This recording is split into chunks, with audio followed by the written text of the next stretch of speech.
To be 5 o'clock. Okay. Oh my God, we were live! Oh my God, everybody! Welcome to Everyday People.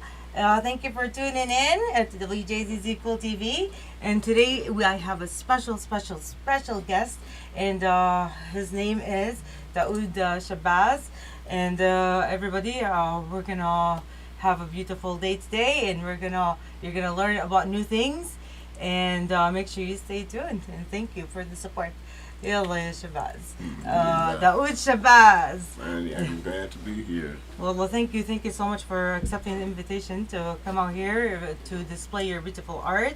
And you'll introduce yourself. How did you start making art?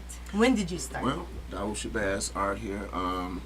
I've started at a young age, but when I got serious about creating art and selling is when I used to work at the Charles H. Wright Museum, and during working there and being inspired by all the art that was there, I was creating art on my break.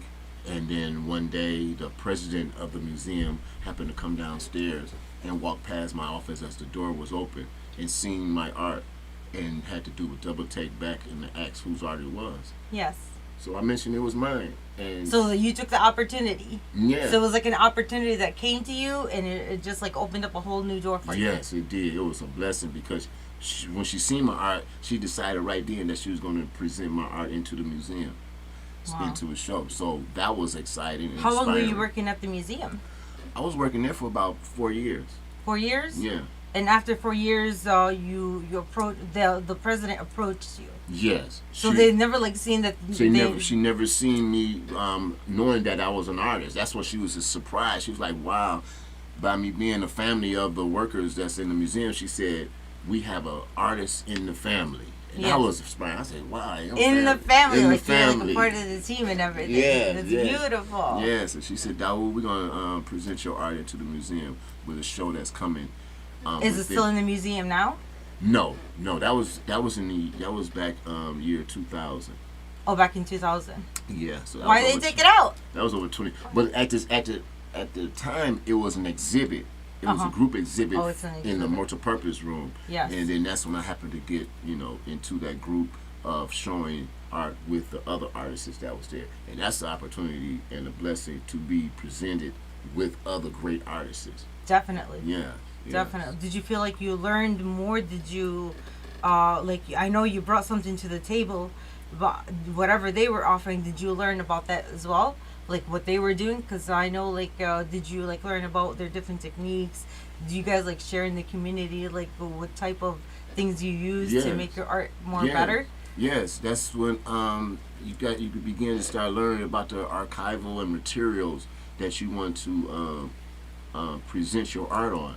At that time, I was doing art on wood, and sometimes you want to have art that is more light for collectors not to be on their wall. Yes. You don't want to be having nothing too heavy. So then that's when I changed off into the canvases. So doing, being connected with other artists, you do grab that energy and information that they share with you on how to present your art. Yes, if that's definitely. what you're really going to do. Yeah, definitely. So it's it's a community. You guys share secrets among each other. Yes, I mean it's not just secrets, but also inspiration and motivation. We also support each other. That's what inspires an artist is when your art sell. Yes. It brings an inspiring feeling to the artist, knowing that they're moving forward in a good, positive, and productive. So we in the group, I'm in the group now, but we also learned that you have to support each other. So I buy other artists' paintings. I collect You art. do support each other. Yes. So I collect art, and I buy some of the other artists' art, and then they sometimes buy my art. Or sometimes it's great to have a collection building of art is easier to just trade art. Trading art instead of just having to spend your hard or money. Yes. You can present a trade for your piece of art with another artist. Wow, you guys do that too? Yes. That's Yes. beautiful. Yes. Yes. That is amazing. It's like you guys are gifting each other, like each other's souls, because I feel like the paintings that come, it comes from the soul, Yes. and then each person has like their own colors that they, that they bring out because that's Yeah. what's inside of you. Yes, yes, that's that certain color palette. That's what Yes. they call it. Yeah, yeah. And it, cause like my favorite color is blue and gold. I like to work with a lot of blue and then the gold, and also yellow, because yellow represents light and energy. So Yes. when I do create art, I always want to present a inspiring message, motivating message, and a spark of serenity. Yeah. So I think of those certain colors whenever I present when I do present a certain painting. So your art tells a story. Yes, yes, they do. Tell us that story. Tell us about the Oud Shabazz art. Tell us the story behind the Oud Shabazz. Well, like with me, I like I say, I like to keep a person in a state of happiness and motivating. When you look into my art, sometimes you're going to be sparked of a message that sometimes we neglect, like giving praise to God, or acknowledging God, or acknowledging the blessings that He has given to you. Yes. Because sometimes we ignore that. We just take advantage of like the higher source. Yes, or we take advantage of the blessings that we have. When we have so much, we don't pinpoint to give thanks to where it came from. We think some people think that they done it themselves, but no, you have to give praise and acknowledgement to the highest to the source. highest source they bring. But see, most people don't understand the highest source because of what happened, and I feel like you're teaching people, Yes. And you're giving them the pieces that they're missing through your art, because it's a gift. Yes. It's a gift from heaven, I feel. I thank God all the time. Even when I create a painting and finish it, I see, and then that message myself be revealed right then. I'm like, wow, thank God for blessing me to present this painting, and thank God for opening up that message for me to receive. Yes. Like, so there's a message that's inside of you that you bring out through the art. Yes. Now, do you find like the people that buy your art, and tell us like what type of art do you do? Like what type of style of art you do? I like abstract. So it's all abstract. All abstract. I might, sometimes in my evolution of creating art, now I'm getting into put forms into there, which is, little visions or silhouettes of a person, but also my technique is the splatter technique. A lot of people say that my technique, they see a lot of Jackson Pollock. Pollock. He was a great artist too. Jackson Pollock. I don't know who Jackson Pollock is. He was one back in his time where he did a drip and splatter technique on a big. That's what he was known for. Yes, yes. So me, I just go at my paintings with positive energy and with the trust that the Almighty is going to present something from me out that's going to be helpful and inspiring to the viewer. Yes. So I just go at it.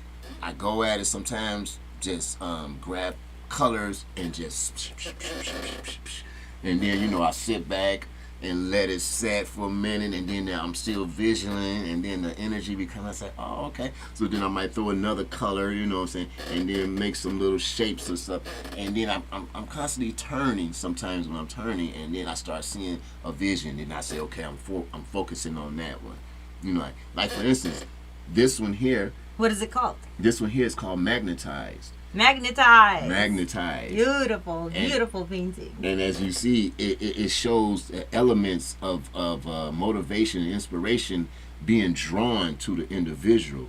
They have that special gift that God blessed them with to be a magnet to all good, all inspiration, motivation, and inspiring, serenity. All that's great. This is a big, huge story. Yes, that's the energy that I want them to grab all that and then get the inspiration from it. That's the whole thing. It's not just a piece of art that just shows a vision, but it has a story. Yes. And then motion. You see, there's a lot of movements within the painting.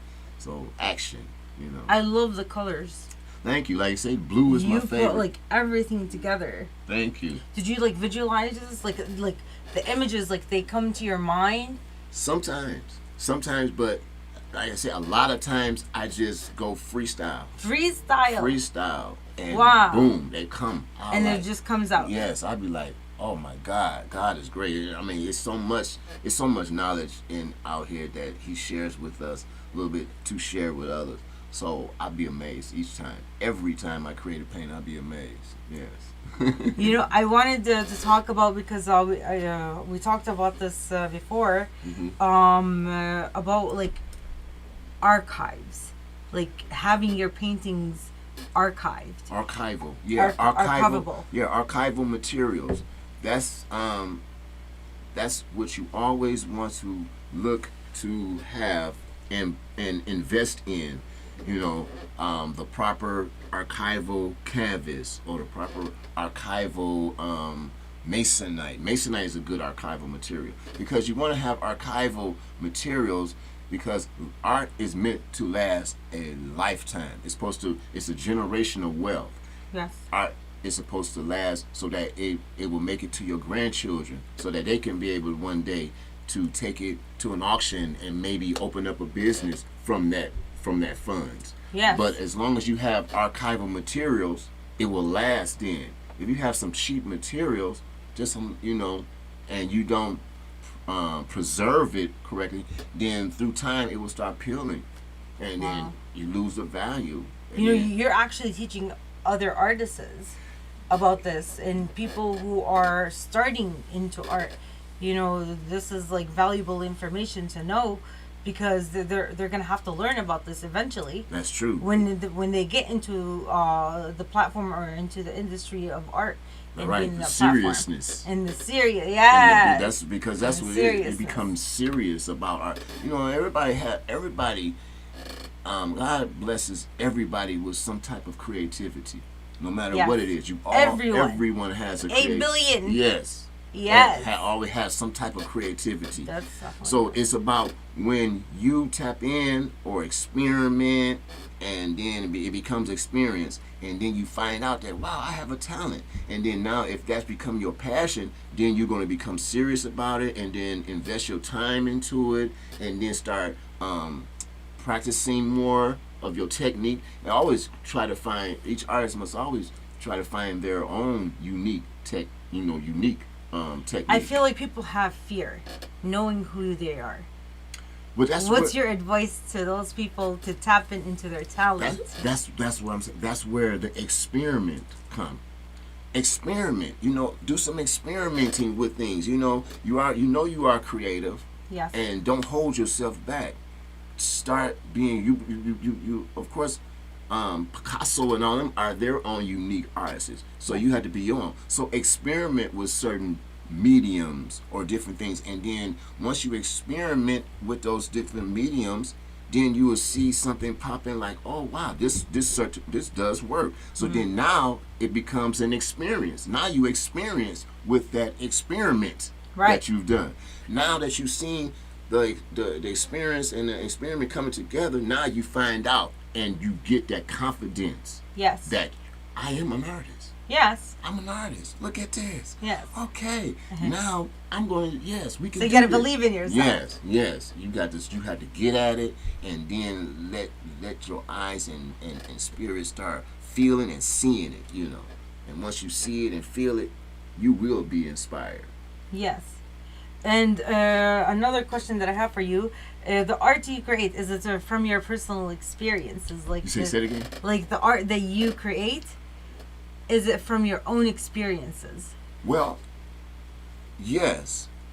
I do have one painting that does speak on because coming up, when you find out your talent, there's a lot of distractions that happens. Distractions? What do you mean? Yeah, when always when good happens, when good is about when good is building. The enemy always had to come in to try to destruct that.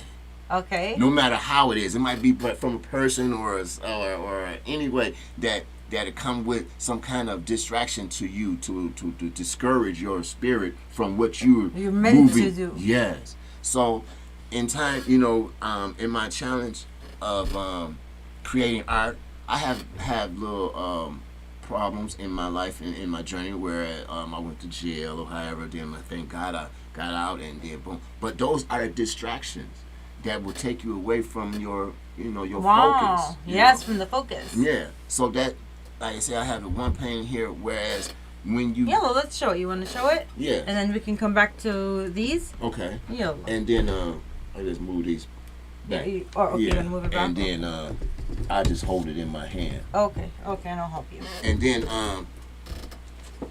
Beautiful. like see this one here. Yeah. This one speaks. See, the circles represents self. Yes. And in the center of self is your spirituality. Yes. So when what happened when I did get into little side tracks of things, that was because of the bad influence of others that was not right. Yes. So we must pay attention to those individuals that we surround ourselves. Either they are motivating to, which is inspiring to self, or they might be distracting and taking away energy, motivating energy from self. So when I created this painting, which is called "Are You Coming? Are You Coming From or Leading To?" Wow. Now, are you coming from? That means you are distracting. You're coming from the motivating in the center of greatness. But if you're leading to, that means you're a leader. You mean you have some positive energy that's good for the center of the spirituality. So that's why I named this "Are You Coming From Leading To?" But yeah, this is like a self-awakening painting. Yes. And it's right. This is really powerful. I love to do that. I love it, It's especially a huge when a story. person when a person really be like, feel, oh yeah, and then I know I done my job because me, I always try to give messages through my art, and that's my whole goal is to give some messages, positive messages. Behind your paintings. Yes, and I'm a self-taught artist. Yeah, wow. I never went to school. You never went to school for this? Never went to school. That's why I say experiment. And then become experienced. Wow, just from experimenting, all of this came out? Yes. Mashallah, this is beautiful. So that's what I tell any artist that want to start anything and they don't know or they feel that they have some type of gift, experiment. Go ahead, experiment. And then, like I say, with that experiment, it's going to become an experience and then it's going to become a talent. A talent. A great talent. And a great influence on the world. Yes. This is definitely huge. Generational wealth. Generational wealth. Yes, art is meant to be generational wealth, actually. Yeah, we're going to talk about that next after a commercial. Okay.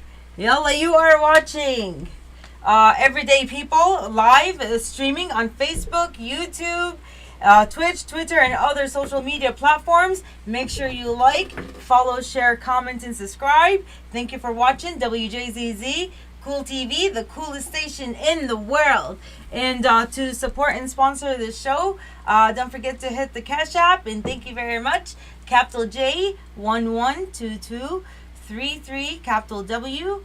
And thank you so much for watching. And let's continue with Daoud Shabazz.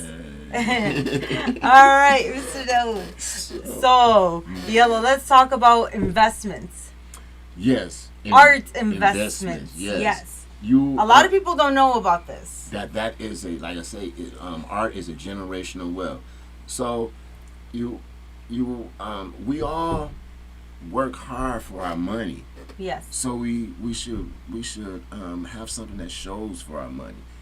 We shouldn't just spend our money and go and buy some shoes and jewelry or some nice things. You want something but tangible. You want something that's going to keep its value because some of these things when you buy they lose the value once you leave out the store. Exactly. But with art, it always appreciates. Loses. Yes, and then like I say, you find a certain artist that you see that's on the go, that's really serious about their career.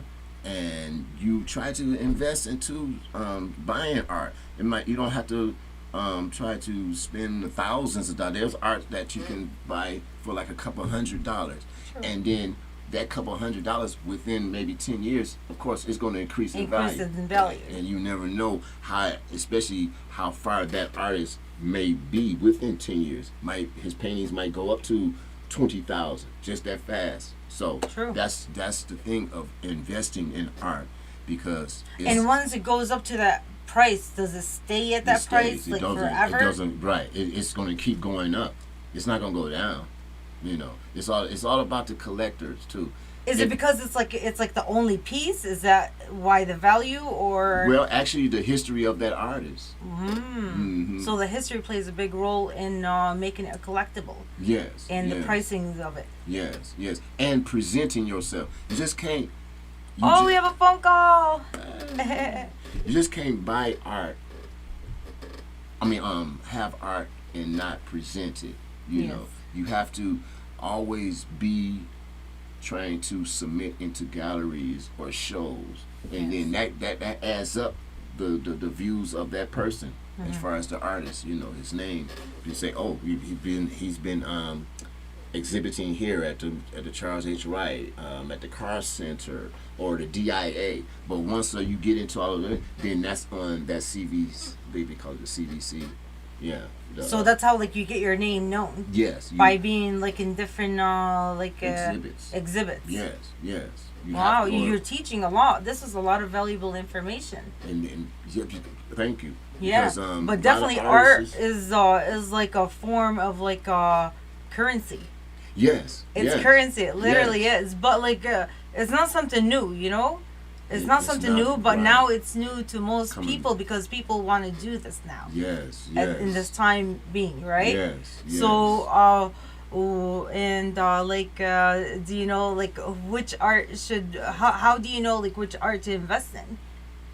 Well, say for instance, I'm gonna mention this is a great artist, John Harris. Mm-hmm. He's a great artist. He's very humble and modest, you know, and he's always willing to help other artists. So even when he get into shows, he'll bring other artists, emerging artists, to get the opportunity to exhibit. That's the whole thing, getting your art out to exhibit. Yes. So through his humbleness and great art, he created one piece that was with the critical race theory. Mm-hmm. He was surprised, you know, and it had went viral. So since that situation happened when the artists go viral, then of course that brings the value of the art up. So then they have more people now that sees him, and then they want his art. Right. You know, they want John Harris art. They want Jonathan Harris. They want his art. You know. Wow, but once you make it, that's it. Yeah. All the way to the bank.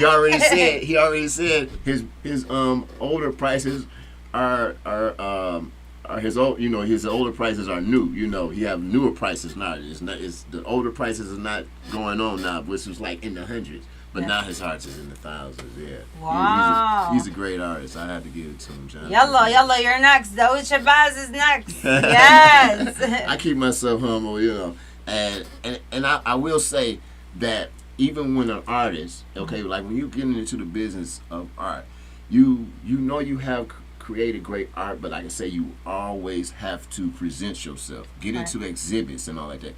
So you can't just create a piece of art and just, even though you see another piece of art that's exhibited with it and it might say 20,000. Yes. But you can't say, even though your art might be right up there with that in the category, you can't say, I want to put my price on there for 20,000. Ain't nobody gonna say to give you 20,000. They don't know you yet. So it's all about presenting yourself and getting yourself known, so that, and then you have to start off from low prices. I did that too. So you can't start high? It would, because the person going to keep on questioning, you know, who are you? So if you start off with a low price to get your art circulated into people's home, into collectors' hands, then you get your name known. So then once that So it's a process. Yes, it's a process. So you can't just jump into it and say, oh yes, I'm the biggest artist in the world. You got to take it step by step to get to that level. Yeah. And you got to believe in yourself too, right? Right. That plays a big role. Yes. Because there's a lot of great artists that didn't even get paid for their art, like What? Van Gogh and all Yes, that. yes, They didn't get yeah, paid you're for their right. art then, you Wow. know. But when like time now, Yes. they're seeing the great art and everything, and then everybody's speaking of it, and then of course he's no more. But now People didn't understand art. right. And that's what it was. Yes. It's yeah. like it's more like lack of knowledge. You know what I Yes, mean? Yes, that's true. And probably not a lot of people painted at that level. You know what I mean? So it wasn't like and something. they thought it was like Something strange. Yes. Yeah, they probably looked at it as something Yeah. like strange. But he believed in himself. He did say that he was going to become famous one day. He thought, Because he But knew it. Yeah, he knew he it. was chosen. Right, but he didn't live to see it though. But now, His spirit. yeah. But now, Yes. art is the commodity.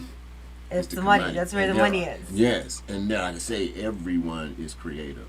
There are a lot of artists, but it's about how serious you want to be and going about presenting yourself and then getting the business part of And parents like watching should probably get their children into Yes. investing into art. Yes, Like yes. you're teaching them like generational wealth and also how That to is be so independent and taking care of That themselves is and so something true. else. Yes, that is so true. Instead of the little children, they getting their allowance and they might be saving up for these Jordans or something that might go. They can use that money and go buy a picture. Once they get the knowledge and experience of going to the galleries and stuff, then they can start collecting a piece of art. Collecting art. And then, like I say, Yes. that art piece will go up in value. Maybe if they some teenagers or maybe even younger, by the time they get into the adult, that painting will be worth some money. Whereas if they want to put into an auction, they Yes. probably want to go into self-employed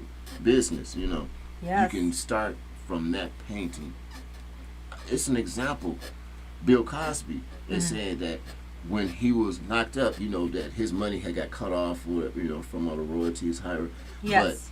But Oprah had put a bug in his ear saying, invest in art. That was before that even happened. Well, let's shout out to Oprah. Yeah. Shout out.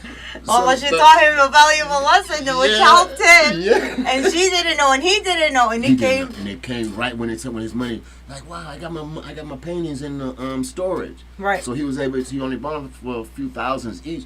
But So they can't freeze art. Excuse me. Yeah, art. Oh no, that was his property. Oh, it was his property. Yeah, I don't think they could. No, I don't Wow. think they took away. Yeah, that was so he was able to go into his storage and sell one painting for so many thousands. Wow. And So this is a lesson to all the parents out there to teach your children Yes. how to invest in art and teach them new ways to make money, because this is like the new way to make money. Yes, it is. Right? And I'm seeing that there's a lot of people they're speaking about the NFTs. Yes. But that's a whole nother story there. Digital art. Yes. Are you gonna get into digital art? I'm gonna try, but I love creating the physical. Because they have like 3D where you can turn the plaque, you can turn the painting into a movement. Movable. Yeah, I did And see it's that. like, it's so Yeah. beautiful how they have it. Yeah, if I did, I would do that, especially to this one. I love the little. See, the Yo, little dust, I would- that's my next topic Yeah. about this painting. So you might as well go ahead and introduce your painting. This one. Yes. Okay, now this one here is I named this one Flash Dance. Flash dance. And like I say, when I create abstract art, I like to motivate the imagination of the viewer. So also they are going to imagine, the travel in that journey of imagination with me as the creator.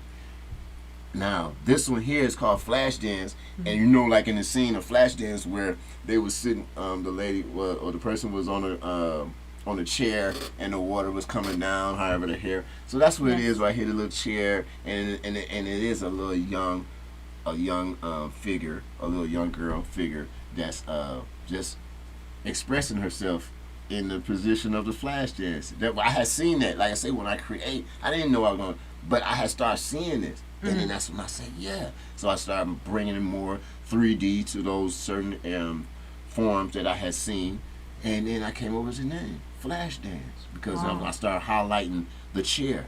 You The know. colors are so beautiful, though. Too. Thank you. Like I say again, I love blue. You love the blue. I love the blue. You love all types of shade of blue, like the royal, the light, the dark, everything, all in between. Yes, I do. You see how it goes. That's my favorite color too, blue. Yes. Yes, Okay. it really is. Yeah, they used to call me Blueberry in high school. Oh yeah. Yeah. They used to call me a fruit. Blueberry. Oh, so you just wear blue everything, huh? No, I never did. Oh, but you just they knew your They love. just knew that I loved blue. Okay. Yeah. Okay. It was very nice for them to call me Blueberry, mashallah. I wanted my next question for you is, and we have talked about this. Okay, so a lot of people don't know this, but like you do you bring like your beliefs into your art? And I wanted to bring this on. I know this is a controversial, question right here. Okay, so now there's some people that believe that art is like something forbidden.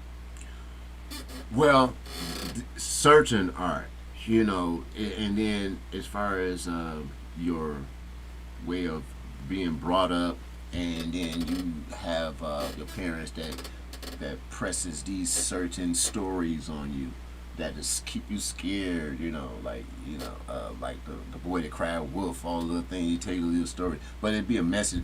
But at the same time, Do you feel like you grew out of that? A little, but no, because I really truly have concern of my soul or my spirit, so like I say, what I'm doing is also a message for others, and I'm doing a good deed in my art. Normally, I would not be able to even talk to you like this because in the years before, I was so shy, and I would just be, even when I exhibited. You shy? Yeah, but that's what I'm saying. Through the time and speaking and people asking me to come and talk on their show, it has gone more. You opened up more and more. And more experience. So, it's just, I forgot this, what it was. Do you think people that believe that this is like a forbidden, it's like something that you're born into? How could something you're born into be something if forbidden? It's a gift, yeah. Right, if it's a gift. Me, I just, as far as you have control, because what I was taught is that I can't. That's why I go off into abstract art, but I don't want to get too much off into portraits and the form of trying to really duplicate the creation of God. When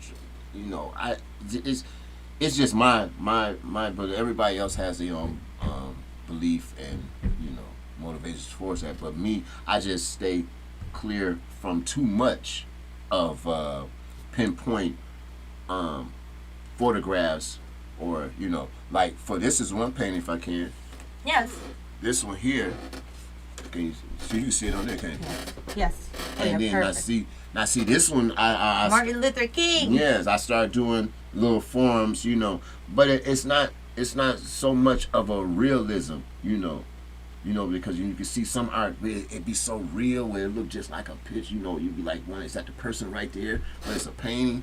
Yes. I don't want to go too much off into that. I really like to create and to give a message and to spark the imagination of the person that's viewing it. Yes. Because with this one, as you see the gold aura that's around, or the light that's around Martin Luther King, this is from that photo when he was incarcerated during the last few days of that point. And so you took that photo and duplicated it in the way you interpreted it, the way you see it. Right, because this was in 1967. Martin Luther King served out the sentence of his of the rest of his sentence that he was served in Birmingham, Alabama. And then, as I looked at, because a photo has many meanings to the individual. Yes. So when I seen the photo of him, I seen an aura around him. Like energy. Light, yes. So that also is because Martin Luther King always was a spiritual, in a state of spirituality. Yes. Even in this moment that they have him incarcerated, you see how calm and at ease that he is, because he's still in the state of praying. You see, he's still praising and like, oh, God got, it's God got my back. Yes, God got my back, and you can still see the light that's from in that photo. It wasn't like no darkness, that photo had light, showing. And then, like I say, around him, it was a certain light that I seen, and that's why I presented it on him also right there, So you picked that picture to capture his thoughts at that moment. Yes. That given moment. Yes. An inspiring moment. An inspiring moment. And like I say, to give the message of to always be in a state of praise. No matter what situation you in. You always, because everything in our journey is a test. Yes. So God does not give us anything that we can't handle. Of course. So in that moment, we come from the highest source, so we can only bring out where and what we come from. Do you know what I mean? Yes. We can only bring out or exhibit the things that we originated from. Right. Because he was in that life. Right. Of spirituality. And he was a leader. Yes. A leader, an important leader to bring change to the world. And to say that and give inspiration and an example. An example. Yes. He made a big difference. Yes, he did. And then as you see the other little a lot of detail mediums that I have around here, like I said, this tells the story too. As he's sitting there serving out the rest of his sentence, the people were outside protesting for those last few days. Yes. To let him go. But those was all his followers. And so, like I said, that's what these represent, of the people that was also, that he touched, because like I say, he had a dream, and he motivated it to others, And even though, this is what everyday people show. This is what this show is all about. You see how he left an imprint, like when he was preaching to the world, like no one hardly heard him, but after he died, everyone got the message. And this is what everyday people is all about. It's about the greatness of the person, of what they're doing currently, and appreciating and celebrating that person and the beautiful things that they do in this world while they're alive. Right. And I want to, bring that out because it's really important. It's really sad how we only think of each other after something bad happens to us. Right. Yeah. Got it. Yeah. Because that goes to distraction. It comes to what? It goes to that energy of distraction. Remember what I'm saying? Are you coming from or leading to? Because sometimes when you do, the enemy is so much at work. When a person does start to feel the message, then some type of distraction gonna come to try to fade them away from that message until they're gone. Then now I got to pinpoint and see what Martin Luther King was talking about and all that, whereas and these what these leaders are all about. These leaders are sacrifice. Yeah, they sacrifice, but to learn from them. Right. And then imagine if all of us we're actually born leaders. That's what I believe. All of us are born leaders. We just have to tap into what this gift that we were given to meant to share. Share with the world. Whatever your gift is, it's meant to share. Yeah, because he was talking about love, peace, and coming together no matter what color you are, and bringing people together. And that message is still probably doesn't resonate with a lot of people. Yeah, but there is more that it does than it doesn't. There's more than it does? Yeah. That number that is increasing? Yes. That he has touched. Yes. That's increasing. Wow. Yeah. That number so is beautiful. Increasing. Yes. But I still want to see more change, though. Yeah, through time, it's all about how the individual will find a way to bring it out. Because there's so much,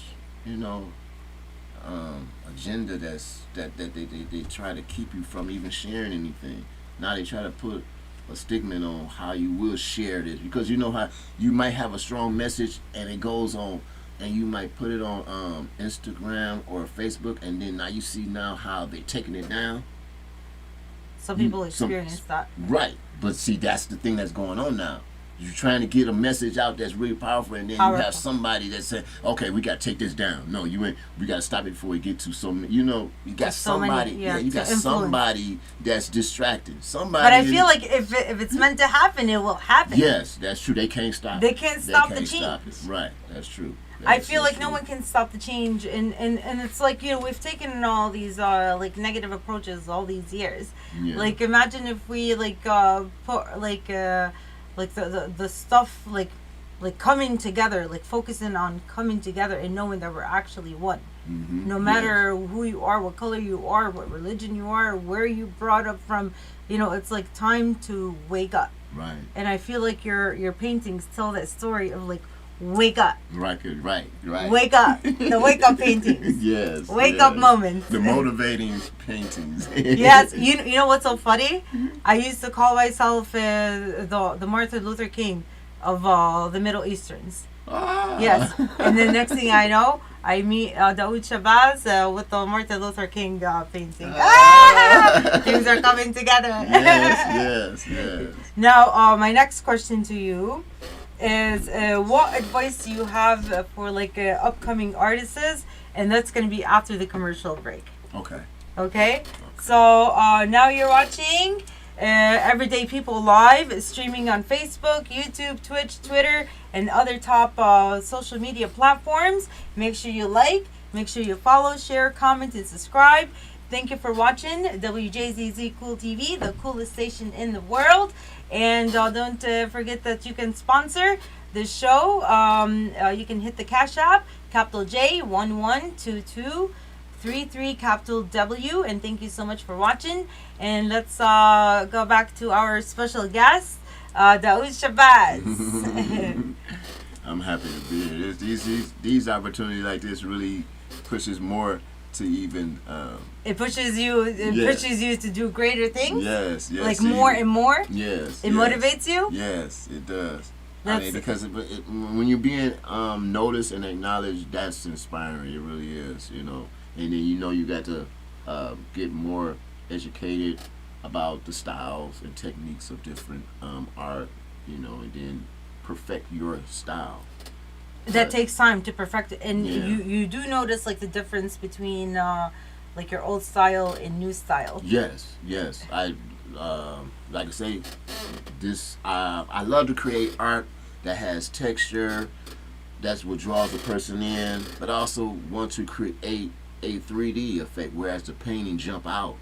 So now that's why I'm perfecting an idea to bring 3D to the form. Yes. You know. And this is a technique that I mixed in is with hot glue. Hot glue. Is this a new technique that you're using now? Yes. So what's the difference between your old style and new style? Like I say, I'm bringing more of a 3D. At first it was just the texture, as you see in here, the texture where I use sand. Yes. I mix sand with my acrylic, you know, and then to give the roughness and smoothness in certain areas. Yeah. But like I say, I like for the form to really jump out at the individual that's seeing it. Yeah. So I start putting hot glue around certain areas to bring that 3D. All this is hot glue? All this is hot glue. Wow. Hot glue, sand, and acrylic. And then you painted over the hot glue. Well, actually, you can find, if you can invest into colored hot glue. Oh, yeah. How cool. So this, like we were speaking before about archival material, you have to make sure that you get the industrial hot glue, because they do have those little other thin hot glue. Where would they go? Like Michael's and something? Or? Yes. Michael's? That's why, I shop a lot at Michael's and Amazon's, you know. But especially when you're creating art, you don't want to just have a little small one, so you want to invest into the largest sticks and the thickest, you know. And then this is very dangerous too, as far as working with, because the hot glue, this type of hot glue is so hot that if it gets on your skin, it ain't no just rubbing it like, rubbing it out. No, it's gonna peel your skin. It's gonna go deep, like give you like a third degree burn. burn.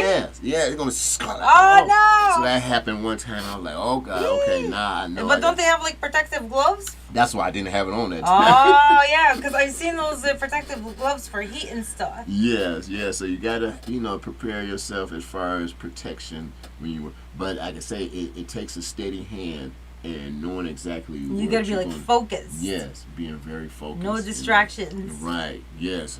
Sometimes somebody might be talking to me or asking me a question and I'm like, oh, leave me alone. Leave me alone. Do you listen to music when you're drawing? Sometimes I do. Yeah, sometimes I do. But like I say, I am always thinking of art. You're always thinking of art? Always thinking of art. Wherever you're going, you're thinking of art. Yes, and creating. So when I go home, I'm already got pieces I'm working on. So I might, like I say, my art is created in stages because you have to let certain mediums dry so that you can add to other, and then make the depths and different effects of the blending. So I just create, throw some paint, then I say, okay, let me let that sit, and I might go sit down and watch TV for a minute, but I'm not really into the TV. As I'm looking at the TV, my man's still thinking on that painting. Wow. So then I might see something on TV of a certain color and shape or something within that, you put it together. And I say, I jump up and be back at it again. Go ahead. So it's a back and forth, and like I say, all day, all night, always creating and thinking of art. Yeah. That's so beautiful. Yeah, it's my passion. I feel like you take like your wisdom and your words, and you turn it into a painting. Yes, because like I was saying, I usually wouldn't be able to even conversate with anyone. So, by me being creative with art, I decided that I wanted to speak to people through my art. Because your pieces are conversational pieces. Thank you. That was my whole goal. Yeah. Wow. That's my whole goal. How do you I've always wondered, when you're when you create, after you create the art, the art. Mm-hmm. And how do you explain the story behind the art? Do you go to a show or something? How do you explain each? Because each one has a story behind it. It's because it's from self and it's real. How do you get the chance to explain it? Do you know what I mean? Well, after you create it. Well, okay. That's also when you create art, you want to find a way to present it to the people. Yeah. So I go on Facebook or Instagram, and sometimes I'll present that painting. I say, this is another painting I just done. Sometimes I might take pictures of it in each stage, where it's not finished, and show. But then I give the message. Then I give a little short message, paragraph in that, and then that's when it's like, wow. They start looking, and then they grab some of the message from the words that I had said. Yeah. So that's how I get my moment to express. My message. Yeah. You are so creative. Thank you. Very creative. I am so happy that you're on my show. Thank you so much for accepting my invitation. And it's so funny how I found you, right? Yeah. So Debbie and Calibri had a show, and you were one of the people that was commenting, and so I saw you and I looked you up. I'm like, oh my God, this art is so beautiful. And I'm like, I need to have you on my show. And you agreed. Great. You surprised me. Thank you. But thank you so much for accepting the invitation so quickly. You're welcome. I'm thank you for having me. I mean, see, that's how the blessings come when, by me presenting myself and putting myself out on social media. Yeah. That you happen to see my name, and then the comment that you was able to go to and then see my art, because now I got it out there. Yeah. So that's the message for the other art. Put your art out there. You gotta put your art out there. You gotta put your art out there. Yeah. And then and keep yourself active in shows. You know what I'm saying? Pay attention to artist calls. But there's a great group that I'm with that has helped me so much. I mean, so much as far as even into the business and the presentation of art. Is the Detroit Fine Arts Breakfast Club. And it's still continuing to grow. So that's where artists go and hang out, and they get to meet other artists and then present their art and learn to get into exhibits, and then learning the business of art. Yes. You know, that's a must. You must learn the business of art. That was my next question because we have a couple minutes left. And I want to use the last few moments for you to tell our viewers, like, what advice do you give to like upcoming artists, that want to venture out and get serious about art Okay. in their career, you know? So that's why I felt to mention the Detroit Fine Arts Breakfast Club. If you're going, when you create art, always use archival materials, and like I say, don't be afraid. Don't say don't call yourself not an artist. Everybody is creative. So all you have to do is experiment. Then experiment will become experience, and then once that you see the experience, you will see that you have a talent.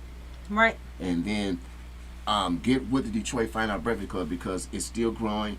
And like I say, since I've been with the Detroit Fine Art Breakfast Club, I have been able to get my art in the archive of the DIA.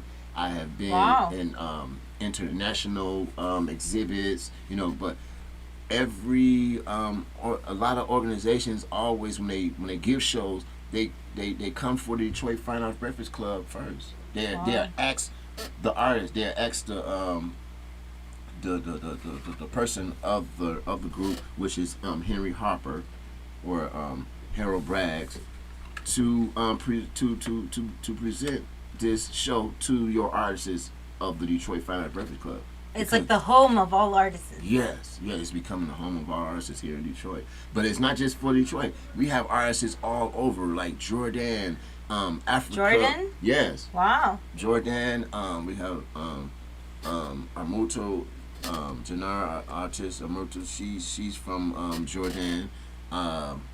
And then we have Kwaku. He's from Africa. He's in our group too. Mm-hmm. But by you being in the group, you get the opportunities to exhibit, to get your name out there. Mm-hmm. Because Kwaku from Africa, we had an exhibit here in Detroit at the Beacons Park, and he was able to present his art from there. Wow. From in here in Detroit. By him being in the Detroit Fine Art Breakfast Club. Wow. Detroit and I know your art is international, isn't it? Yes. As a matter of fact, yes. Yeah, we'll tell everybody the last minute. You have exactly 2 minutes. That was a blessing that I happened to have one exhibit at a gallery. That's when I was so like timid, like, oh, is anybody gonna like my art? And at that time I didn't even have it framed, but the art was the message was so strong. The name of it was A Sad Elephant. I can remember, and it was of an abstract of an elephant that was used to carry a big boulder.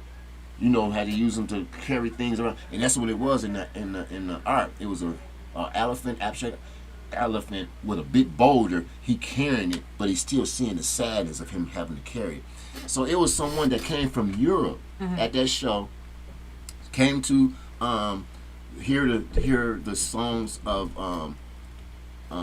Rose, Rose the artist, the singer here, and one single Rose, that's it. And he happened to see my painting. Yes. And he bought it. Wow. I was like, oh my God. And then that's when he told me, he said, I stay in Europe. Uh-huh. I was like, he said, your painting's going to be enough. I was like, oh my God. That was a big moment for you. Now my painting. Tell me you recorded the moment. I don't know. That I said I was in my beginnings and then still like trying to learn, And then I was in a group show at that time with group other artists. Yeah. So yeah, actually, I think it was with Gino Harris. Yeah. Well, it's time to end the show. Thank you everybody for watching Everyday People on WJZZ Cool TV. See you next time. All right.